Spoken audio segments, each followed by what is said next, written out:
Agora vamos falar dos exames ultrassonográficos, lembrando que o Ministério da Saúde não preconiza que seja obrigatória a realização de nenhum exame ultrassonográfico, mas eu vou falar aqui de cada um desses exames, porque é muito pedido na prática obstétrica, tá? Então, quais são os tipos de ultrassom que a gente tem, que a gente faz na gestação?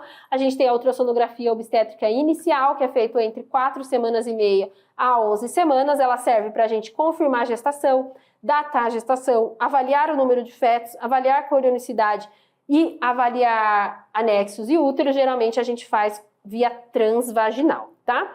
O ultrassom morfológico do primeiro trimestre serve para a gente fazer o rastreamento de cromossomopatias e avaliar a morfologia fetal. A gente faz entre 11 e 13 semanas e 6 dias. O ultrassom morfológico do segundo trimestre a gente faz entre 18 a 24 semanas, serve para a gente avaliar a morfologia fetal, fazer o rastreamento de prematuridade pela medida do colo uterino. A dopplervelocimetria obstétrica a gente pode pedir a partir do segundo trimestre, a gente faz para avaliar a vitalidade fetal, avaliar a anemia fetal e fazer rastreamento de pré-eclâmpsia, tá? Ecocardiograma fetal a gente só pede para avaliar a morfologia cardíaca fetal em situações de risco, e o ultrassonografia tridimensional a gente só pede também quando a gente precisa identificar melhor alguma anomalia fetal, tá? Bom, o que vocês precisam saber em relação à ultrassonografia do primeiro trimestre? Que a gente consegue ver o saco gestacional por volta de 4 semanas e meia a 5 semanas, vesícula vitelínica por volta de 5 semanas, atividade cardíaca embrionária entre 5 semanas e meia e 6 semanas, e a gente consegue medir o comprimento cabeça-nádega a partir de 6 semanas, tá? E aí, quando que a gente consegue, pelo ultrassom, falar com certeza que a gestação não está evoluindo? Então, quando que a gente fala com certeza? Se a gente tem um diâmetro médio do saco gestacional maior ou igual a 25 milímetros, sem vesícula vitelínica ou sem embrião, aí a gente está diante de uma anembrionada. Se a gente tem um comprimento cabeça-nádega maior ou igual a 7, sem atividade cardíaca, aí a gente está diante de um óbito embrionário. Tanto esse como esse é um abortamento retido. Se a gente tiver um saco gestacional sem vesícula vitelínica e sem embrião com batimento cardíaco, em 2 exames com um intervalo de 2 semanas, e o saco gestacional é menor do que 25 milímetros, né? Então, se a gente tiver um saco gestacional que não atinge os valores de 25 milímetros, mas ele não tiver embrião e vesícula vitelínica, a gente repete no intervalo de 2 semanas e continua sem embrião e vesícula vitelínica, a gente já pode confirmar uma gestação não evolutiva.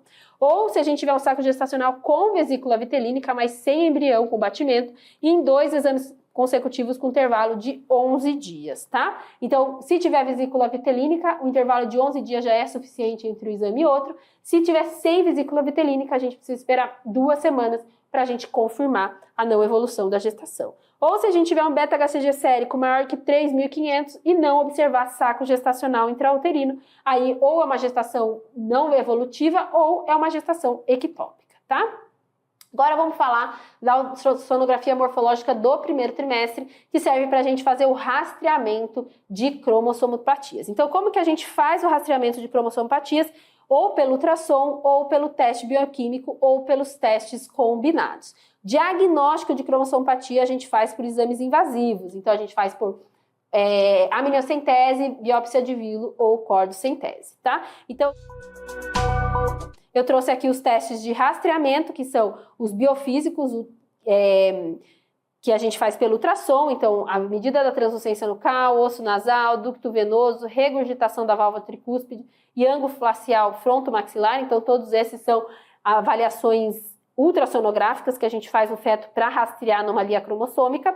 A gente pode também fazer o rastreamento pelo bioquímico, beta-HCG, PAPA no primeiro trimestre, e no segundo trimestre a gente pode usar alfa-fetoproteína, estradiol não conjugado ou inibina A, e a gente pode fazer atualmente também o DNA livre no sangue materno, que é um teste de rastreamento muito, muito preciso, tá? E a gente tem os testes de diagnóstico, biópsia de vilo, amniocentese e cordocentese, eu vou falar rapidamente sobre elas.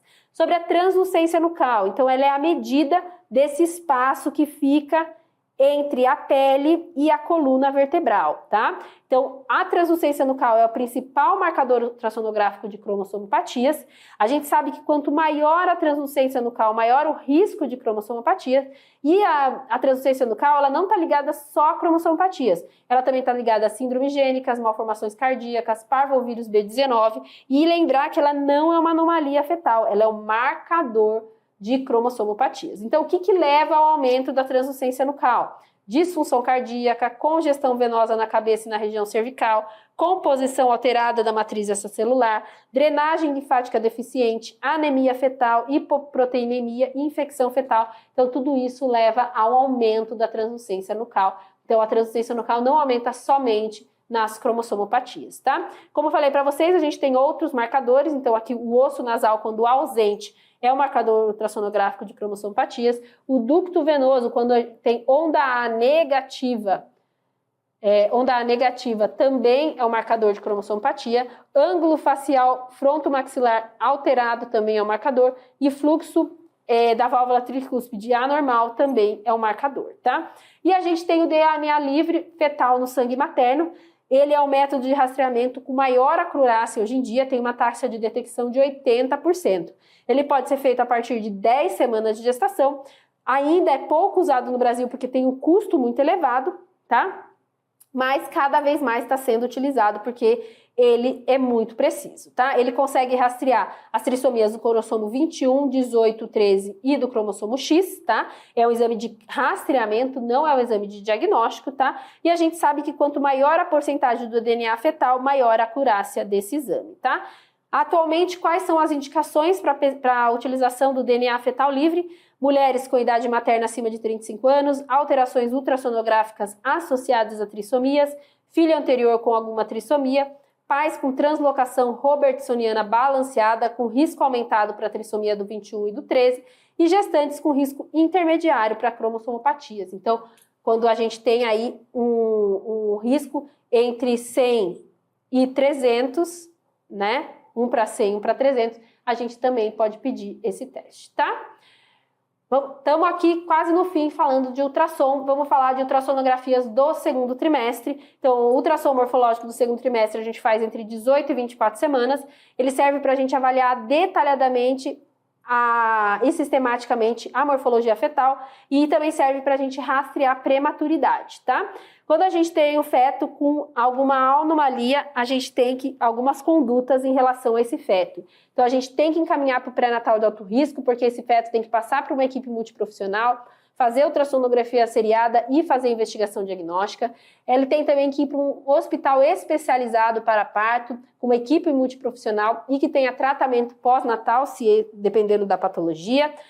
Dependendo da patologia, esse feto vai necessitar de aconselhamento genético, com cariótipo fetal, cariótipo do casal ou outros exames genéticos. Tem algumas malformações que precisam de tratamento intrauterino, transfusão sanguínea, antiarrítmico, cirurgia fetal, fetoscopia ou derivações. E em relação ao parto também, a gente precisa avaliar se precisa ser via obstétrica ou alguma cesariana agendada, tá? Agora vamos falar sobre os testes diagnósticos, né? Então, quais são os testes diagnósticos? Como eu falei para vocês, biópsia de vilo, amniocentese e cordocentese. A biópsia de vilo a gente pode realizar entre 11 e 13 semanas. Pode ser coletado via abdominal ou via cervical, tá? O risco de perda fetal é em torno de 1% e a gente não pode esquecer de fazer imunoglobulina anti-D, tá bom? A amniocentese a gente faz entre 15 e 18 semanas, de preferência, né? Pode fazer até 32 semanas, mas de preferência entre 15 e 18 semanas. É feito por via abdominal, porque por via vaginal aumenta o risco. Tem o risco de ruptura e de perda fetal em torno de 1%, então o risco de perda fetal de 1%. Também tem que fazer imunoglobulina anti-D quando a gestante é RH negativo com comezinho direto negativo e está contraindicado em paciente HIV, hepatite B ou hepatite C, tá? Cordocentese a gente faz a partir de 20 semanas, coleta então pela punção da veia umbilical por via abdominal, tem um risco de morte fetal de 1 a 2%, então é um risco um pouco maior. Tem que fazer imunoglobulina, contraindicação também para pacientes com HIV, hepatite B ou hepatite C, e está indicado quando a gente precisa investigar anemia fetal, fazer tratamento com transfusão sanguínea ou com alguma medicação para esse feto, por exemplo, quando tem arritmia.